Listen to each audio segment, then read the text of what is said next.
Olá, eu sou Juliana Pieroni, sou médica veterinária, mestre em reprodução pela Unesp de Jaboticabal e sou docente do Unicatólica. E nós do Unicatólica sempre participamos de todas as agroteams e dessa não poderia ser diferente, né? Então nós vamos deixar aqui a nossa contribuição e hoje vamos falar sobre algumas estratégias para melhorar os resultados da IATF dentro das propriedades. O que a gente tem de cenário de inseminação artificial no Brasil, né? Nós tivemos nos últimos anos uma evolução, né, de 2002 a 2018, mais do que dobrou o número de matrizes inseminadas. Esse aumento se deve principalmente à utilização da inseminação em tempo fixo, que tornou possível inseminar uma grande quantidade de matrizes, utilizar a inseminação dentro das propriedades de corte de grandes propriedades, o que antes era inviável com a técnica convencional, através da observação de cio.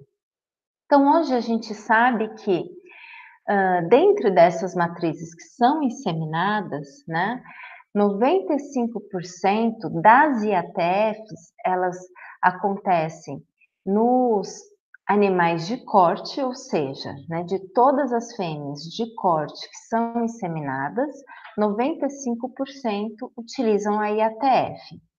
E nas fêmeas leiteiras, daquelas que são inseminadas, a IATF está presente em 65% dos casos. O leite é um pouco menos que o corte, porque o leite acaba que facilita um pouco essa observação de cio, pelos animais estarem todos os dias ali próximo, no curral, né? Mas o que importa é que a gente teve um grande avanço nesses últimos anos. No entanto, ainda temos uma grande porcentagem, são 87% do nosso rebanho, que não é inseminado, né? Que ocorre a monta natural e não utiliza dessa biotecnologia. Então, para a gente entender um pouquinho mais sobre essa evolução, trago aqui para vocês dados ali do boletim eletrônico disponibilizado anualmente pelo pessoal da USP, né, o professor Pietro, que ele traz aqui os dados que nós temos bem recentes em relação à IATF.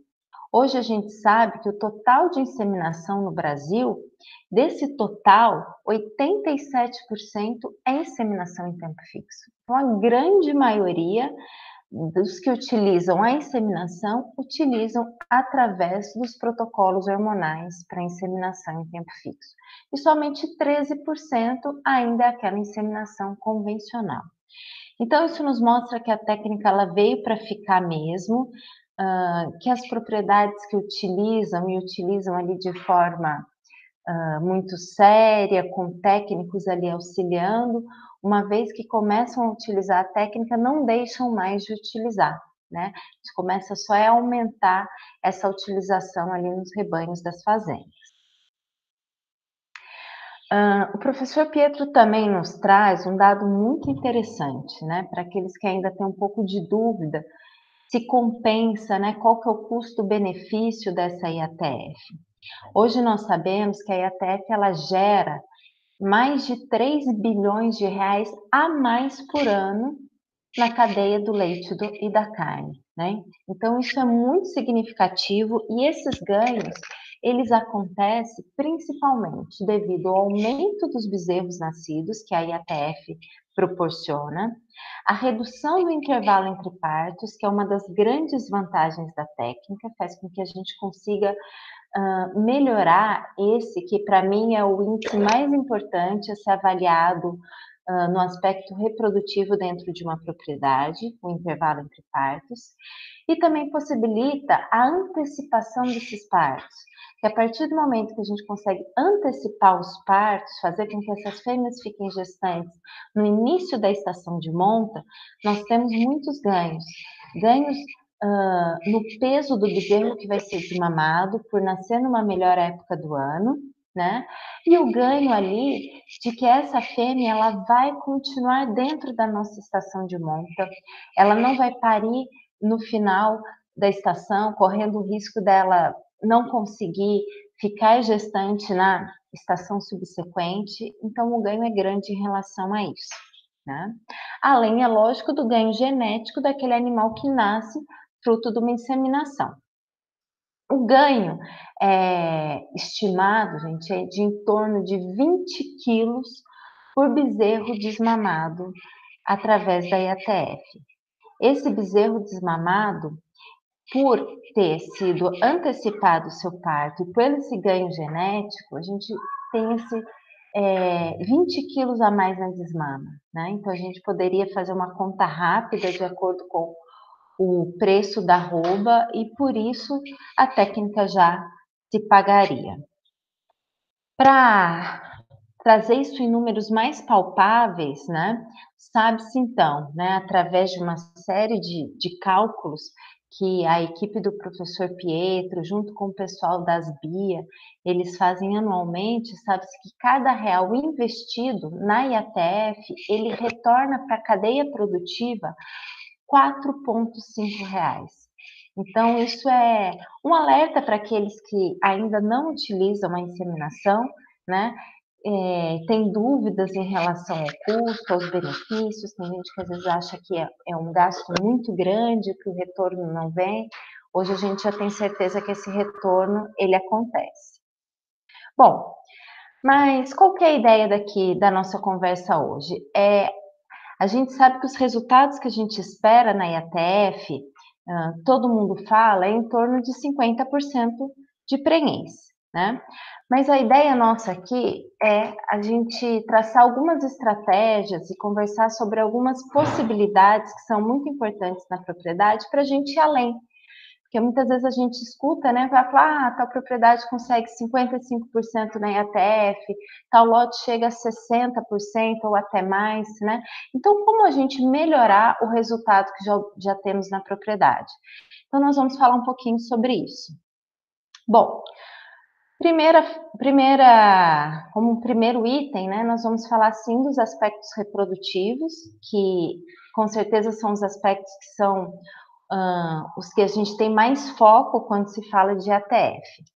Hoje em dia, os protocolos já estão muito bem definidos, né? Já temos medicamentos muito confiáveis no mercado, com protocolos muito bem estabelecidos. Somente alguns ajustes às vezes acontecem de acordo com a categoria animal ou uma situação específica, né? Sabemos sim que existe uma influência do técnico ali, do inseminador, né? Então, apostar em reciclagem desses inseminadores é sempre muito válido, porque muitos trabalhos já nos mostraram que existe essa variação de taxa de prenhez de acordo com o inseminador. A genética também é um fator muito importante, além da seleção genética ali dos touros, o que nós vamos ganhar introduzindo a genética desses touros, é muito importante a gente pensar também em seleção de matrizes por fertilidade, né? Então, se a gente dá uma mesma condição, um mesmo ambiente para um grupo de matrizes, algumas ficam gestantes e outras não, estando dentro do mesmo desafio, isso pode sim ter a ver com relação ao fator genético, né? Então, às vezes, fazer o descarte de matrizes por fertilidade, com o passar do tempo, faz que o rebanho da propriedade seja um rebanho mais fértil e, com certeza, isso gera resultados melhores, com uma melhor eficiência reprodutiva. Em relação ao sêmen, vamos falar um pouquinho mais aqui em alguns gráficos, né? Nós temos vários trabalhos que mostram a importância do sêmen. A gente muitas vezes dá um enfoque na fêmea, no protocolo que nós vamos utilizar para essa fêmea, e esquecemos de ver como que é esse sêmen que eu vou utilizar. A gente sabe que existe sim uma diferença de taxa de prenhez de acordo com o touro que eu escolhi para utilizar nessa IATF, né? Então, esse gráfico aqui nos mostra, olha, que o touro 1, ele me dá em torno de 45% de prenhez, diferente do touro 4, que aí a gente já consegue alcançar índices em torno de 60%. Esse outro gráfico aqui do pessoal da Geraembro também é muito interessante, porque além dos touros, que cada cor, né, ali representado por cada letra, é um touro diferente utilizado, nós temos que cada barrinha é uma partida de sêmen, ou seja, né, uma data diferente de coleta desse touro, mostrando que existe então uma variação individual de touro para touro, mas que aqueles touros que tendem a ser bons na IATF, eles tendem a ter uma constância.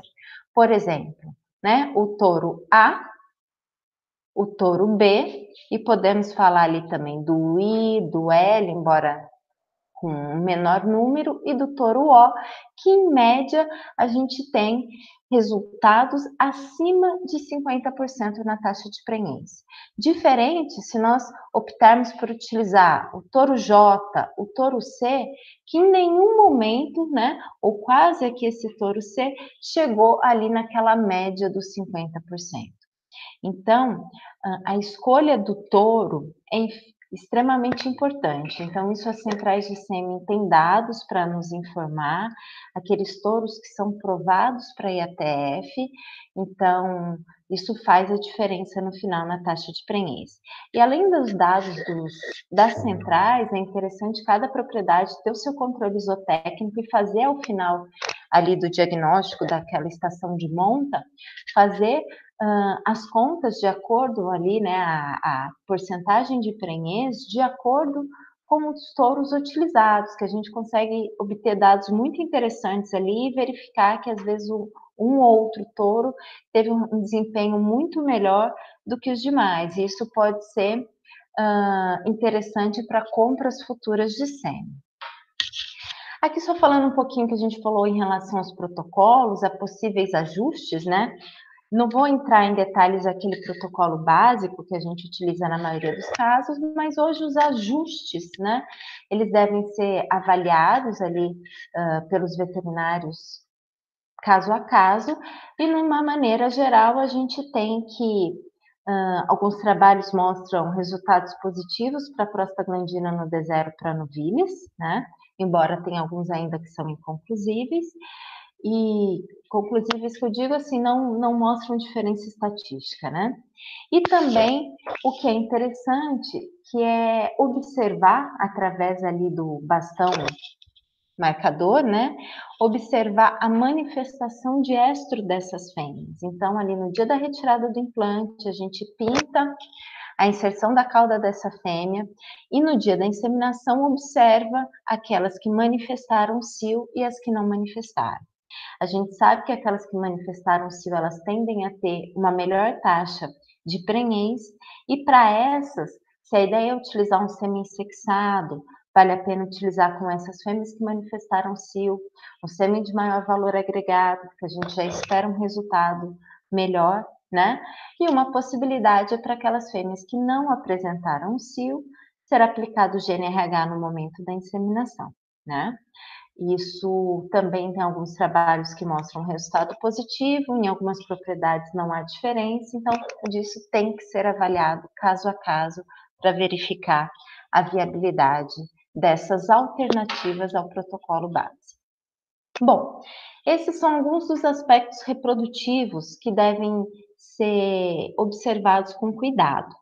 No entanto, não basta a gente cuidar só dos aspectos reprodutivos. Se a gente ficar só atento a esses aspectos, a gente não vai, ou é difícil ultrapassar aquela taxa de prenhez média de 50 e pouquinhos por cento de concepção na IATF. Então, aí eu convido a vocês que o que? A gente precisa prestar atenção em outras coisas que estão acontecendo nessa propriedade para elevar os nossos índices de prenhez. Uma delas são os aspectos nutricionais. É importante a gente verificar o que está acontecendo antes dessa estação de monta, né? Como foi a suplementação dos animais, o que aconteceu com eles, como eles estão chegando nessa estação de monta. Né? Então, esses aspectos nutricionais, eles são fundamentais e nós temos uma série de trabalhos que nos mostram esses resultados. Bom, então aqui a gente tem alguns trabalhos que avaliam a taxa de prenhez de acordo com o score de condição corporal dessa fêmea no momento da inseminação. E é nítido nesses trabalhos que a gente tem uma maior taxa de prenhez naquelas fêmeas com maior score de condição corporal. e uma taxa de prenhez mais baixa naquelas fêmeas com score corporal mais baixo, né, abaixo ali de 2,5 numa escala até 5. E isso ainda é mais nítido, né, esse trabalho abaixo aqui nos mostra, nas primíparas, que são uma categoria, extremamente delicada dentro da propriedade. Então a primípara, ela está em crescimento e ainda precisa de mais energia para produzir leite para o bezerro que está no seu pé. Então a sua necessidade energética é maior, né? Ela é uma categoria mais exigente e nós precisamos dar uma atenção especial, porque primípara com baixo score corporal emprenha muito pouco. Mais uns dados aqui que nos mostram exatamente isso, né? As barras ali verdes, as multíparas, que mesmo aquelas multíparas, né, com score aqui, ó, 2,25, 2,5, com uma taxa de prenhez mais baixa do que aquelas com score maior. E as primíparas também, conforme a gente vai melhorando a condição nutricional dessa fêmea, o score de condição corporal dela, ela vai melhorando a taxa de prenhez.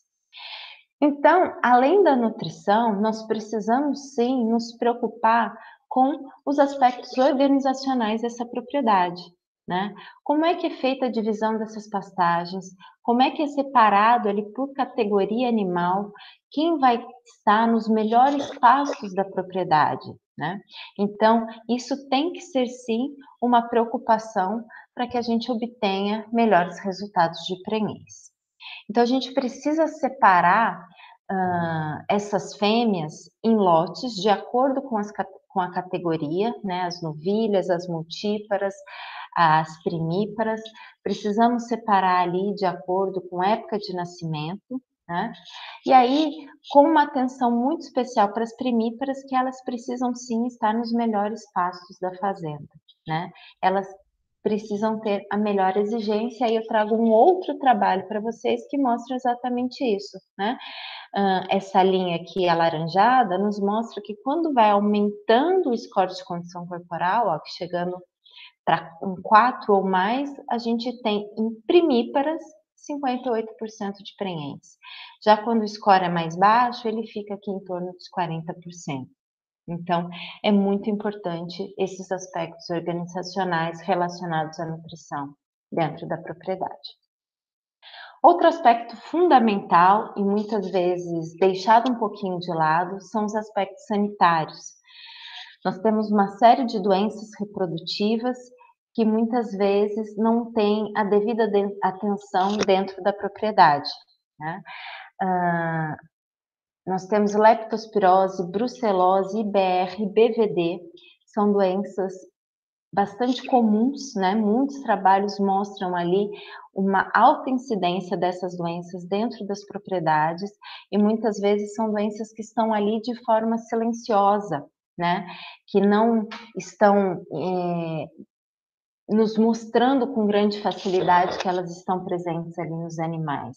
Então precisa ali de uma avaliação criteriosa e, acima de tudo, prevenção, né? Temos também tricomonas e neóspora, que são protozoários que também afetam a reprodução. Então, uma atenção a isso e uma prevenção é importante para a gente evitar animais inférteis, né, ou com problemas de fertilidade, perda embrionária precoce e até mesmo abortos. E aí nós temos no mercado, né, vacinas que protegem contra doenças reprodutivas, e temos também já trabalhos que mostram exatamente isso, que realizar a vacinação nas fêmeas, né, nos lotes ali antes da inseminação artificial, colabora para melhores índices de prenhez. Então, isso aqui foram dois lotes diferentes de animais que foram avaliados aos 30 e aos 120 dias de gestação. E aqui a gente tem na barrinha cinza os animais vacinados e na barrinha preta aqueles que não foram vacinados, os controles. E temos um aumento interessante em relação à taxa de prenhez, né? Então vamos verificar aqui, ó, 120 dias, 50%, que é aquela média aceitável para os animais não vacinados, e aí os animais que foram vacinados, 57% de prenhez. Nesse lote também tivemos aqui uma diferença de em torno de 5 pontos percentuais, o que vale muito a pena e compensa o investimento nessas vacinas reprodutivas. Outro aspecto sanitário importante é em relação aos parasitas, né? Mosca do chifre, carrapato, são ectoparasitas, então o produtor consegue ver e tratar com mais facilidade. No entanto, a minha grande preocupação está aqui, em verminose, né? Muitas vezes a gente tem animais com verminose e essa verminose está lá de forma silenciosa, não está causando grandes emagrecimentos no rebanho, mas está fazendo com que parte da energia ali e do desempenho desses animais não estejam de forma satisfatória, né? Então, o controle ali desses parasitas é fundamental, eventualmente realizar ali um OPG, né, que é um exame de fezes, numa amostragem do rebanho, é extremamente importante para verificar se aqueles medicamentos, né, os indectocidas que estão sendo utilizados na propriedade não apresentam resistência, especialmente a verminose, que a gente tem mais dificuldade de identificar. E aí também, outro aspecto extremamente importante, que a cada dia ganha mais destaque, é em relação ao bem-estar animal, né? Nós temos aqui a que a gente chama de cascata dos hormônios reprodutivos, né? Então, para que a reprodução ocorra de forma natural, de forma adequada, toda a fisiologia do animal tem que estar em pleno funcionamento. E aí o ambiente, né, que é o que nós falamos ali da nutrição, da sanidade, ele tem grande importância nisso, porque afeta diretamente a produção desses hormônios reprodutivos. Mas aqui eu quero destacar um outro fator, que é o fator de estresse, né? O estresse que compromete o bem-estar desses animais. Hoje a gente já sabe que o animal estressado, ele libera mais cortisol, entre outros, né? Mas o cortisol é o hormônio mais importante. Essa liberação de cortisol, ela influencia na liberação aqui do GNRH pelo hipotálamo e, consequentemente, na liberação do LH pela hipófise, fazendo com que a gente tenha falhas ali em maturação folicular e falhas na ovulação. E isso, diversos autores já trazem isso, né? Falam que esse estresse a gente pode mensurar através desse cortisol, né? A gente coleta o sangue dos animais ali para fazer essa mensuração e ele afeta a reprodução através ali de uma diminuição na secreção dos hormônios reprodutivos que são importantes para essa fêmea poder ovular e ficar gestante. E vocês podem falar assim, isso aí é a teoria, né? Mas o que esse estresse afeta na IATF na prática? E aí eu vou mostrar uns dados muito interessantes para vocês. Bom, esses dados é do Ricardo, pessoal da Cria Fértil, né? Eles fizeram uma escala, né? Para verificar aquelas fêmeas que eram mais estressadas, eles classificaram, na verdade, eles classificaram todas as fêmeas que saíam do brete em fêmeas que saíam andando, marchando ou correndo, né? E aquelas que saíam correndo, então elas têm um aumento de frequência cardíaca, mais estresse, um aumento de liberação de cortisol. E olha que interessante, somente a classificar esse comportamento de saída de brete dessas fêmeas, aqui nesse caso são multíparas, né? Eles observaram que tem um aumento, aquelas que saem andando de forma mais calma do brete tiveram 65% de prenhez. Aquelas que saíram correndo, 44% de prenhez. Então, a gente tem uma diferença de 21% ali de prenhez nessas fêmeas. Outro dado ali, também do pessoal da Cria Fértil, mostrado em primíparas, né? A primípara a gente vê uma diferença... A primípara a gente vê uma diferença ainda maior, né? Aquelas que saíram correndo, ou seja, estavam, mostraram naquele momento ali, uma maior agressividade, uma maior reatividade, né, elas emprenharam somente 29%. Já as que saíram andando, as primíparas, 61%. E aí, pessoal, para trazer esses dados aqui com vocês, eu conversei com a médica veterinária, Adriane Zarte, né? A Adriane, ela é quem trouxe a técnica de manejo nada nas mãos para o Brasil. A Adriane, ela trabalha na Personal Pack, no Mato Grosso, e também vem com uma certa frequência para o Tocantins, né, para quem tiver interesse, porque ela tem família aqui no Tocantins também. E aí a Adriane me contou que o Ricardo procurou ela, né? Ela já que trabalha com essa técnica nada das mãos, que é uma técnica ali para reduzir estresse dos animais no curral, aprender, ensinar para os funcionários da fazenda como manejar esses animais adequadamente, né? Ela falou que o Ricardo, de posse desses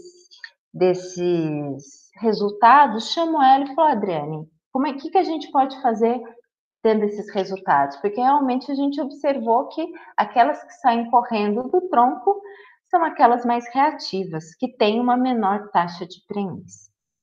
E aí a Adriane falou: olha, a gente tem que ver se elas saem correndo porque elas realmente têm um temperamento, né, mais agressivo, ou se elas estão saindo correndo porque o manejo não está legal, porque elas já estão, né, antes de entrar ali no brete, estamos estressando ela antes desse momento, né? E aí então eles foram para uma outra propriedade no Mato Grosso, em que ela me passou, né, esses slides que eu vou mostrar aqui para vocês, que são dados bem interessantes em relação à questão do bem-estar. Então, o que a Adriane fez nessa fazenda? Ela acompanhou o primeiro dia de manejo, o D0, né? E aí a gente tem um curral ali em que as vacas, embora a foto ali, porque isso era um vídeo que infelizmente eu não consigo passar aqui, né? Mostra o quê? Que as vacas estavam muito sujas, tamanha correria que elas faziam no curral, tá bem? E aí isso era no D0, no dia que a gente coloca o implante. No D0, a Adriane acompanhou o manejo da fazenda, coletou sangue para dosar cortisol. Do D0 até o D9, ela treinou os funcionários da fazenda com as técnicas, né, do nada nas mãos. E já no D9, eles fizeram o manejo, olha lá, o curral está encharcado ainda do mesmo jeito, cheio de barro, e as fêmeas já estavam mais tranquilas, correndo menos, né? E aí, isso mostra que elas não estavam tão sujas ali. E eles também dosaram o cortisol no D9 e no D10. E aí, ao analisar os dados, olha só que interessante, né? Comparando o cortisol dessas fêmeas no D0 e depois no D9, que elas foram manejadas de acordo com a técnica nada nas mãos, houve uma redução, vamos se atentar aqui a essa última coluna aqui, uma redução de 80% no cortisol quando foi comparado no D9 da retirada do implante com o D0. Então, houve uma redução, eles conseguiram ali em uma semana de trabalho na propriedade reduzir bastante o estresse dessas fêmeas no curral, né? E aí, ainda com esses dados, né, isso aqui está em nanogramas, né, por ml de cortisol, que nos mostrava o quê? Que a grande maioria das fêmeas que ficaram prenhes, elas foram aquelas que tiveram uma maior redução do cortisol, comparando o D0 com o D10, né? O D10 e o D10 não, o dia da inseminação, que ali no caso foi D11, né? O dia da retirada D9 e o D11, o dia da inseminação. Já aquelas fêmeas que não ficaram prenhes eram aquelas que tiveram uma menor redução no cortisol, ou seja, continuaram ainda com o cortisol mais alto e realmente não ficaram gestantes. Então aí a gente tem um dado muito interessante, né, que mostra que realmente aquelas fêmeas que têm menos cortisol no momento da inseminação são as que ficam mais prenhes. Esse aqui foi um outro trabalho desenvolvido pela Adriane, ela também me cedeu esses slides, né, na Fazenda Panamá. O que que eles fizeram? Aqui o objetivo era comparar a taxa de manifestação de cio e separaram o gado da fazenda em 4 lotes, né, e no dia 9 pintaram ali para ver a taxa de avaliação de cio. E esses 4 lotes separados foi da seguinte maneira: 2 lotes, que são esses que estão apontando aqui em azul como tradicional, foi o manejo tradicional da fazenda, com os funcionários da fazenda, né? E nesses 2 lotes foi obtido 57% de manifestação de cio e 59% de manifestação de cio nos animais manejados com os funcionários da fazenda, da maneira que eles já estavam acostumados, né? Esses dados são bem recentes, então a Adriane falou que ainda não foi feita a estatística, né? Mas aqui mostra que tem uma diferença muito grande quando ela foi lá em 2 lotes e manejou esses animais. Isso foi todo o manejo, tá, gente? O D0, né, a retirada do implante e a inseminação. Então, pela equipe dela, né, equipe Nada nas Mãos, fez todo o programa da IATF, obtendo uma maior manifestação de cio, né? Bem a mais ali do que os outros. E aí aqui eles sim tiveram cuidado em relação às variáveis, utilização de sêmen, o horário ali em que esses lotes foram manejados, qual que eram as categorias animais, tudo certinho ali para monitorar. Então nos mostra o quê? Animais manejados com cuidado, né, para se evitar o estresse, a gente tem sim resultados positivos ali na IATF. Esses dados não são em relação à taxa de prenhez, porque no fim eles utilizaram o GNRH, os que não manifestaram cio, e aí podia ter ali uma manipulação, né? Ia ter um outro resultado, um outro enfoque do resultado. Mas como nós sabemos que os animais que manifestam cio são aqueles que têm uma maior taxa de prenhez, se a gente consegue aumentar aqueles animais que manifestam cio, isso com certeza reflete em resultados positivos na concepção desses lotes, né? Então agradeço muito ali a Adriane por ter passado esses slides ali, né? E para quem conhece, pode ir atrás ali dela, ela quem trouxe, né, que tem essa técnica aqui no Brasil do Nada nas Mãos, que está com resultados muito interessantes em diversas fazendas. Bom, como considerações finais, né, eu quero mostrar ali um slide que é bem tradicional de quando a gente fala de produção animal, né?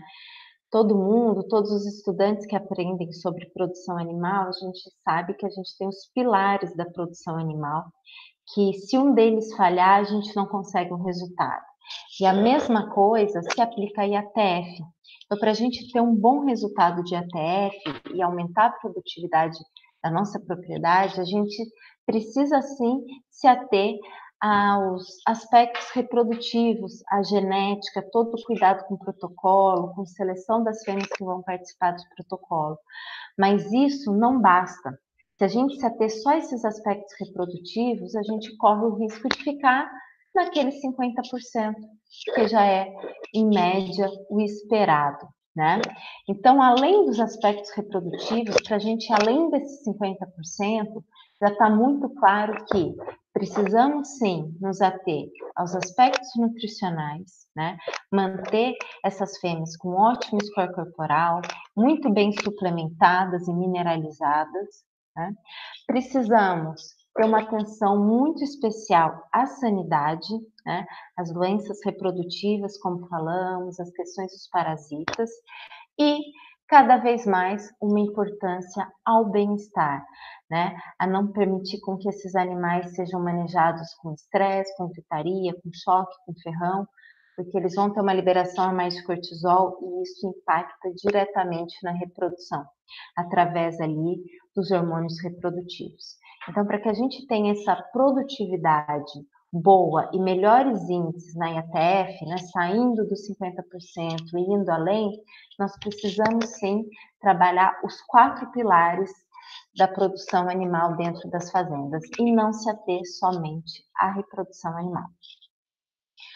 Bom, pessoal, eram essas as informações que eu queria passar para vocês. Agradeço, me coloco à disposição lá na Faculdade Católica, né, no Unicatólica. Tem aí meu e-mail, caso alguém queira tirar alguma dúvida, alguma necessidade, estou à disposição. E o meu muito obrigada.